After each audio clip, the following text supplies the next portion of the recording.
Hi guys, Dylan and Jason here from Life Beast, going through part 2 of our posture and alignment and release work as well. We're working from the pelvis today, and the pelvis is obviously the powerhouse of the whole body. It's the center of balance, the center of gravity, and it really controls what you do downstream and upstream. The biggest muscles surround it, and that's what we're going to work on releasing today. So to start off with, we're going to work on releasing the hip capsule, the hip flexors, by using the foam roller, the rumble roller, and a bit of banded distraction work. And the benefits of doing this is you really need it for the mobility when you're doing squats, especially when you're running, doing any high intensity movements, lunges, pretty much anything. Again, it's the powerhouse. You just want to keep everything around this area free and easy for movement. So the first one we're going to go through today is the banded distraction, and Jason is going to hop into position. So naturally people do this stretch without the band, and they hop into position and they just lean back. They might even throw their arm back and over. And what they're really doing is just putting a lot more pressure on their back and kind of arching through the stomach more than actually opening up the hip capsule. And that's why a lot of people actually lose the pressure and the benefit of doing this stretch. So using the band, and you might need a partner or you can just attach this to a pole, is what you do, you get the person to relax. You might need some point of stability on the left or right of them, just so they can obviously stay upright. And what you're going to do is just apply pressure, obviously pulling him into position. And what this does, he's going to stop leaning forward, he's going to try and stay as neutral as he can, and I'm going to pull forward, okay? What it does is realign the femur, and it means he can actually relax, and the body can be aligned whilst gapping the front of the hip capsule, and obviously stretching the hip flexors across the front of the hip. What you can do as a phase 2 of this one is then get him to reach over with that same side. So not just reaching up, but obviously reaching over and lengthening. You'll obviously feel it through here as well.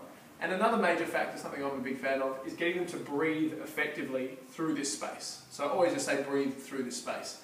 You of course can add a little bit more pressure and then ease off, add a little bit more pressure, just to really increase that pressure that's going through.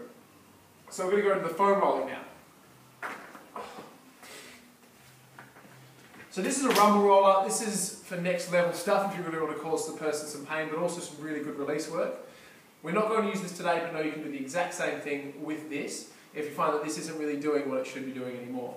Okay, so we're going to start with just natural hip flexor or quads, and Jason's going to do the two-legged approach and just rolling back and forth. Okay, you'll find sticky spots. Most people have more tension either really close to the hip or really close to the knee, in these little pockets. So roll around, find where your tension is. And when you do find it, you kind of stop there and just do little rolls there, little focus rolls, back and forth, okay?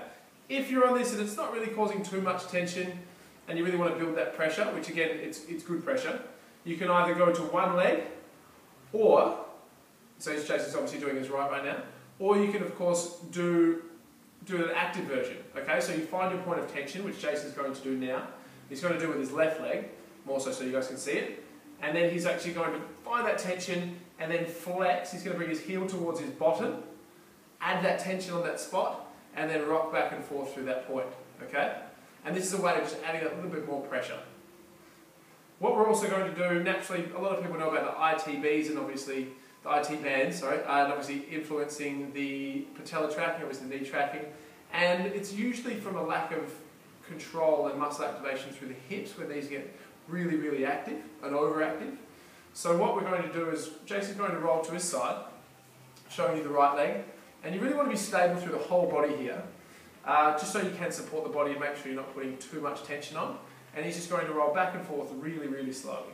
Again, you'll find the same pockets really close to the knee or close to the hip, but for the majority it's going to be quite tender anyway. It is a banded fascia. Okay, just rolling back and forth through there, really, really slowly and controlled. Make sure you're breathing, make sure you're relaxed, and you will definitely feel the benefits of doing this in conjunction with your natural mobility work and stretching work as well. So this has been phase 1. Make sure you follow the Life Beast page, give it a bit of a like, and share this for people who you know could really benefit from it, people who are loving doing the exercise, whether they're runners or heavy lifters. Okay, thanks guys. Was it okay? Yeah, good. Sweet.